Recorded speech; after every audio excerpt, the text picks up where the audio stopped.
இன்றைக்கி அம்மா ஸ்டைலில் என்ன செய்ய போகிறோன்னா அவரைப்பருப்பு வச்சு அரிசி பருப்பு சாப்பாடு. எண்ணெய், கடுகு, சீரகம் தாளித்து, கருமிளகா, சின்ன வெங்காயம் 1-2 கட் பண்ணி போட்டு, பூண்டு, தக்காளி இதெல்லாம் நல்லா வதக்கி விட்டு, உப்பு, மஞ்சள் போட்டு நல்லா தக்காளி வணங்குற அளவுக்கு இது பண்ணணும். அரிசியும் அவரைப்பருப்பு ரெண்டையும் ஒன்றா ஃபஸ்ட்டே ஊற வச்சாச்சு. இப்போ கழிஞ்சி வச்சுருக்கேன். அடுத்தது தக்காளி நல்லா வேகட்டுன்ட்டு அரிசியை கொட்டி நல்லா அந்த தக்காளி எசன்ஸ் இதிலெல்லாம் நல்லா கலங்குற அளவுக்கு நல்லா கலக்கி விடணும்.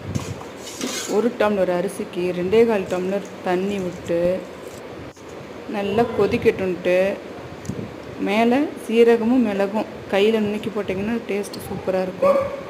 இல்லைன்னா தூள் பண்ணி வச்சுருக்கோம், அதை போட்டுக்கலாம்.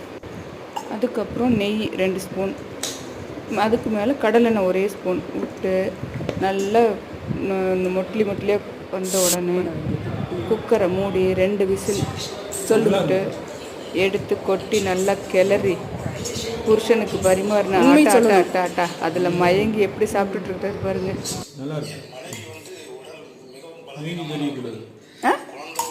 ஃபேஸ் தெரியாது, உங்கள் ஃபேஸ் தெரியாது. அடுத்து வாங்க நம்ம போட்டு சாப்பிடுவோம். Taste super.